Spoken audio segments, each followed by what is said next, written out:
All right, so we're going to be working on understanding, reflecting human diversity within literature. Okay.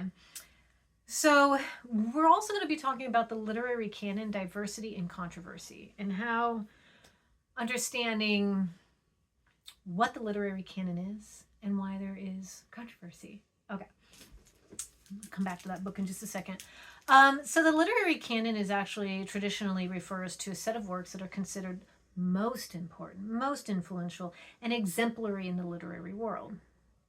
The problem with that is, unfortunately, the controversy is that there's a lack of diversity in there. Historically, literary canons have excluded women, minorities, and marginalized groups. In the West, the canon is predominantly consisted of works of white males, reflecting the socio-political realities of the societies that created and sustained it. But it's not reflecting true humanity. And I think that's where the controversy comes in. It's not to say these aren't great works, but there are other great works too. We'll talk about that in a second. Diversity and controversy. So the narrow scope, like the canon before, had a very narrow scope of the traditional, what a traditional canon looked like. And it mostly focused on European and American writers.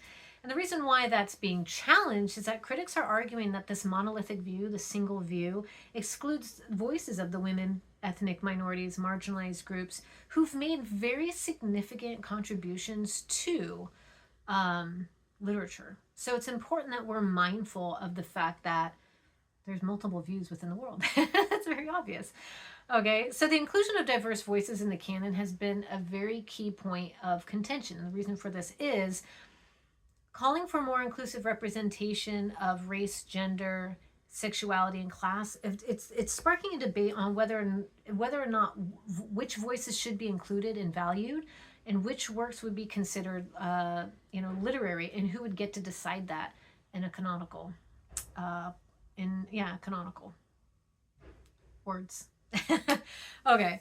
So advocates for expanding the canon emphasize that there's an importance of including these works because it's including lived experiences. Like, that's the point of literature, is to expand our understanding of life and the human experience. And if you're only looking again at one single, monolithic view, you're not going to be getting all these other ideas and points. And you'll see the difference as I show you in our short stories and our poetry, why this is so important.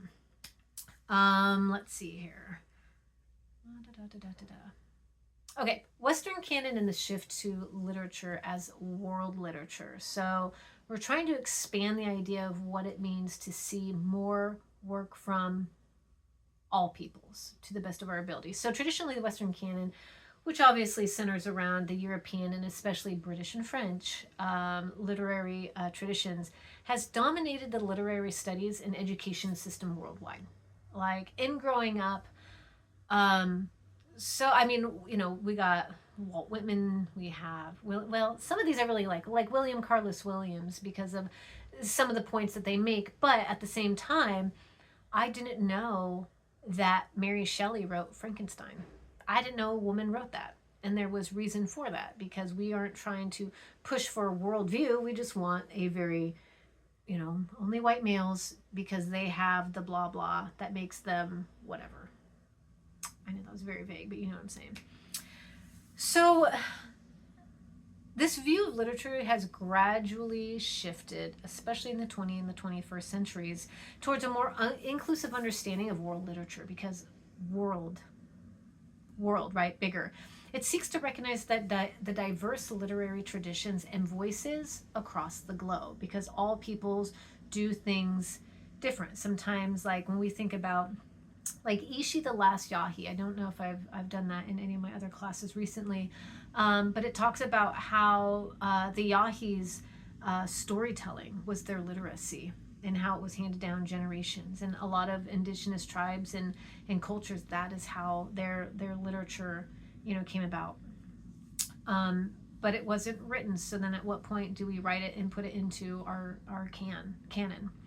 Okay, the shift of the world literature It doesn't simply refer to great works of all cultures, but it emphasizes the importance of cross-cultural exchange, understanding each other in some way, and the global interconnectedness that we all have, right?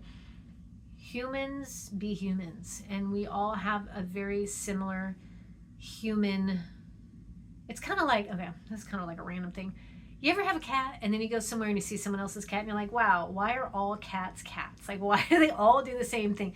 You can watch 100 videos on cats and they all do the same shit. They're dropping things off the counters and then licking them. They do the same thing. It's like, how does a cat know how to be a cat? Because a cat's going to be a cat and a human's going to be a human. How do we relate so much? Because we're human and we do human things. And that's why it's so important that we have unique views and understanding, other people's values, their experiences, their struggles, but also understanding how it shares the human experience. We need that. We need that as humans to go, oh, dude, bro, me too, right? Me too. This is why when that Me Too movement was so big, I remember other women sharing similar stories, and I was like, now I know why you call it Me Too. Me too. That happened to me too. I would have never known if it wasn't for the fact that that was brought up and that was shared. Right? Even though it was all through Facebook, still some kind of writing. We all got to share this experience, right? These things are important because it also creates change, usually in a positive way. And that's the goal, right? Changing, growing, expanding, and understanding. That's what we want to do. With this broader approach, literature is seen as a means of fostering global dialogue, mutual understanding, and allowing readers to explore different values and traditions and histories of cultures that aren't their own. This is why I love Wild Meat and the Boldy Burger so much, is because it takes someone who's like, oh my gosh, this is my life, this is who I am, this is how I grew up, and you're like, oh, either there's me too, or like, I had no idea, right? That's kind of the goal here, is to go, wow, didn't know, or dude, me too, thank you. That's our goal here. Let's see here. This also includes a recognition of works by non-Western authors. Go ahead and click that link there. So many. And then also writers of post-colonial texts. We talked about post-colonialism approaches to work and what that looks like, that influence on cultures as we've moved forward, and often how those themes explore understanding of identity, resistance, cultural heritage, like there's so much involved. This is why it's important that we have a worldview in literacy versus just, again, that monolithic, only one way type of view. Emphasizing cultural diversity and the role of women and minorities. Okay. Women authors, for example, have been central to the shift. Of course, women always make that first step because we be women's. I'm just trying here. Okay. The feminist movements have brought attention to the historical silencing of women voices in the literary world. All right. Authors, obviously, we got Virginia Woolf, Toni Morrison. I've got so many of her books. What do we got here? Toni Morrison. It's somewhere here. Toni Morrison, Beloved is a good one. The Bluest Eye. Oh, you got to read The Bluest Eye. It'll F you up and it's good. Right? Like, these voices matter. You've got to read Toni Morrison. What book did I give you? I think I gave you Bluest Eye link here. Let's see. Oh. Read it. So good. Chimamanda Ngozi Adichie has some good ones. Isabella L. Bende, they've got some good stuff.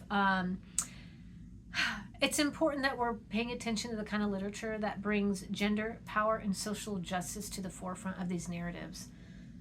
Bluest Eye, y'all. I'm just saying. I know, I said that like 5 times.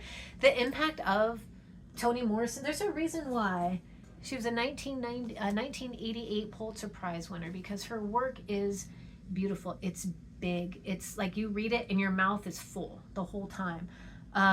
It's lyrical. It's just so good. Yeah. And this is why, right? When we were talking about style and we were talking about voice, and I mentioned Toni Morrison, this is why. These are very important voices to hear, so that you can also find your voice. Does your voice lean into that too? Does your style, are you leaning into the Toni Morrisons? Are you, I don't know. Who are you as a writer? You tell me. Okay. We also want to look into ethnic minorities and the importance of that, and LGBTQ writers that are also gaining increasing attention. James Baldwin, Audre Lorde, Junot Diaz. Oh, that's No Face. Read No Face. That's going to be one of our short stories. That's a good one. Langston Hughes. Oh, I love Langston Hughes poetry. I think we have a few. Again, every single one of these names, they have a link. Go to their work. Go to their work. It's beautiful. We will be reading Junot Diaz's work, The No Face, Langston Hughes's. I think I have a few Langston Hughes poems. Maybe I don't. I think I do have a link. So options. And then we have Roxane Gay. Anyway, so these all their themes include race, identity, sexuality, belonging.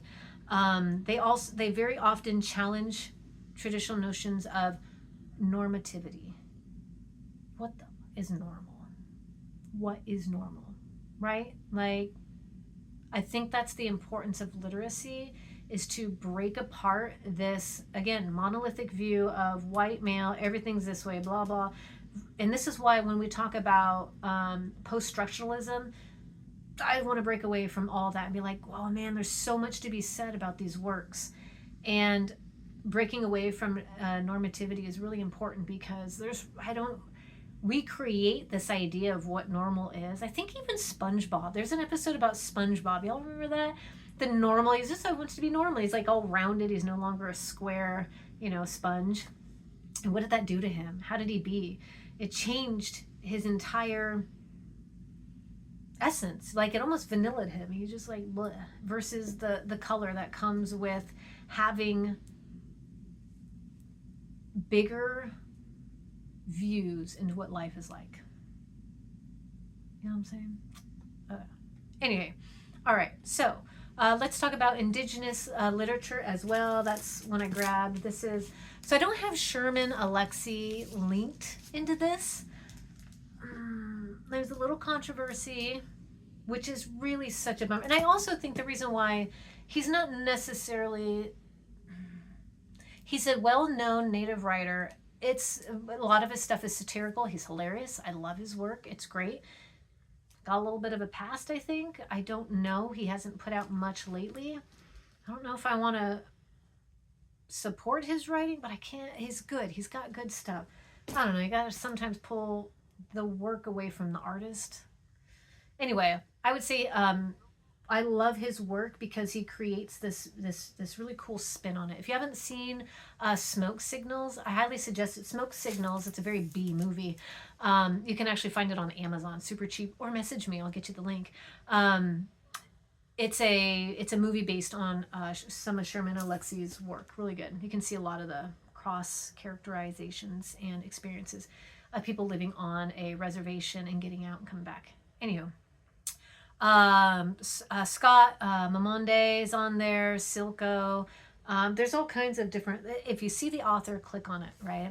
And they challenge the colonial narrative in writing, and they express the actual realities of cultural survival. In fact, Sherman Alexie does the true stories of a part-time Indian, and that's a really good, it's a young adult book, but the cool thing about it is it gives you kind of a view of what it looks like to go from the reservation outside of that into a different, again, when we talk about geological, what's that? Do I even have that? Oh, it's back there somewhere. Anyway, I have so many books, it's stupid. Anyway, so it talks about going from a reservation to, going outside of the reservation, and what does that life look like for the character? And what does it mean to have when they talk about cultural survival? In fact, if you follow anything like I do for in Hawaii, trying to keep the language alive, trying to keep the culture alive, bringing back the old practices that keep the land alive. Like, these things are very important. So, man, I know there's books out there that's going to cross between the ecological and environmental conversation with cultural survival. There's a lot of good stuff out there. But anyway, these are the things you want to be looking for. And if you happen to find any of these works that work for you as we move forward, that you want to do an analytical review on, feel free. Okay, key themes when we talk about diversity in world literature. cultural diversity within each culture. Okay, like you have your culture, but then you've got your diversity within there. The idea here is the shift of world literature acknowledges that even within a certain culture, there exists a wide range of voices within that culture that deserve recognition. Absolutely. When we think about women, LGBTQ individuals, and racial minorities, everyone's experience different, is different. As a female, my experience as a female versus anyone else, whether it's another white female or a female of another culture, or it's all, we're individuals, y'all. We all have some kind of experience. Like, I grew up in paradise in a mobile home, right? Like, that was my life. That's how I grew up. I grew up with ducks and chickens and a very racist name for our dog because that's not going to my mother anyway. Right, like that was my experience, and maybe why it influences my, you know passion for giving people voices within literature. And so, you know it's important to provide diverse perspectives and unique narratives to enrich the overall literary canon. Like Sherman Alexie is only one voice, versus this voice, right? Like one culture versus, there's still native cultures, but they're totally different, and they're important, and they're out there that need to be heard. And that's what we're trying to emphasize here. In Western contexts, authors from historically marginalized groups like African American, Latino, Asian American, Indigenous, immigrant authors, they have a very distinct, multifaceted view of cultural identity and intersections. Right? There's so much that is involved, utilizing race, ethnicity, gender, and sexuality. Right? So it's important that we recognize the understanding of sexuality within the African American culture, or the Latino culture. Um, what it's like Asian American. That's exactly what Lois Ann Yamanaka talks about in Wild Meat and the Bully Burgers. These voices, and how they impact us as readers, and make a voice for their culture, their race, their sex, their gender, however, right? That's the goal. The work of women authors also, we want to talk about their contributions in literature and how they have been overlooked for centuries. But feminist literary criticism and movements have brought attention to that fact. You can think about Sylvia Plath, obviously, is a big one. Mary Shelley, she's the one who wrote Frankenstein. Zadie Smith. And then I'm the worst at names, I'm sorry, Roy over here, have reshaped how we understand gender identity and power through their writing. Please click all the links to get some examples of what we were talking about here. All right, women writers often explore the complexity of gender roles. Yeah, what does that mean? Lois Yamanaka's character, Lovey, totally fights that, like being a female who wants to be her father's daughter, but without being a daughter. Does that make sense? Like when she gets her period and all of a sudden she becomes a woman, the shame that she feels in becoming a woman because she no longer feels connected with her father. Ta-da! Right? Like we talk about, sexual autonomy, women's agency within systems, contributing to a broader social discussion about equity and justice. And what does that look like? Okay. These are important, right? Ethnic, religious, and LGBTQ minorities in literature. The literary achievements of ethnic, religious, and LGBTQ minorities have been integral to expanding the canon. These authors challenged mainstream ideas like identity, race, religion, sexuality. We have a few, like Maya Angelou has a few in there. Jamaica Kincaid is in there. Anything that's got a link, click on it, take a look at it. The idea is we're trying to expand our understanding of the human experience, which is usually struggle. The human experience, majority of the time, is struggle. It's rare that humans don't have some sort of struggle in some way. All right. You kind of want struggle in a weird way because it helps you create an understanding of humanity and what it means to be empathetic and compassionate. And that's why these works are very important. when we read these, we understand oppression, we understand resilience, we understand self discovery. Struggles are beautiful for the human condition because it helps us expand and grow. It helps us look at others and go, oh, wow, I get it now. Oftentimes, and I remember when my mom died, the lady who was trying to help out, God bless her, she's like, when my mom died, it was the greatest thing that ever happened to me. And I'm like, oh my God, that's terrible. Like it broke my heart and I couldn't fathom it as my mom's dying in the other room. But as I've gotten older, I understand now what she meant. And it's that death creates something inside us that gives us a want for living, if that makes any sense. That struggle, that experience, that loss totally gave my life a completely different trajectory that I'm ever so grateful for. If it hadn't been for that and everything had been easy peasy, everything's wonderful, I don't think I would have had the gumption to push myself as far as I had and experience life the way I had. If I were to put that into literature in some way, I imagine someone somewhere might go, me too, right? And that's what's important, to be able to put those words and experiences out there. As a white female, it's not really much of a voice, but in general, what we're talking about here is diversity. We want to look at the importance of what it means to hear other people's experiences that are beyond our own, and understanding and hearing how cultures, influence people too. So, anyway, blah, blah, blah. I think I'm going to call it for this one. There is a quiz after. Please go ahead and take it. And take a look at all the readings. Take a look at it. Feel free to correct me on anything as I've embarrassingly mispronounced names and words because, anyway, please make sure if you have questions, you reach out to me and that you don't guess and that you let me know.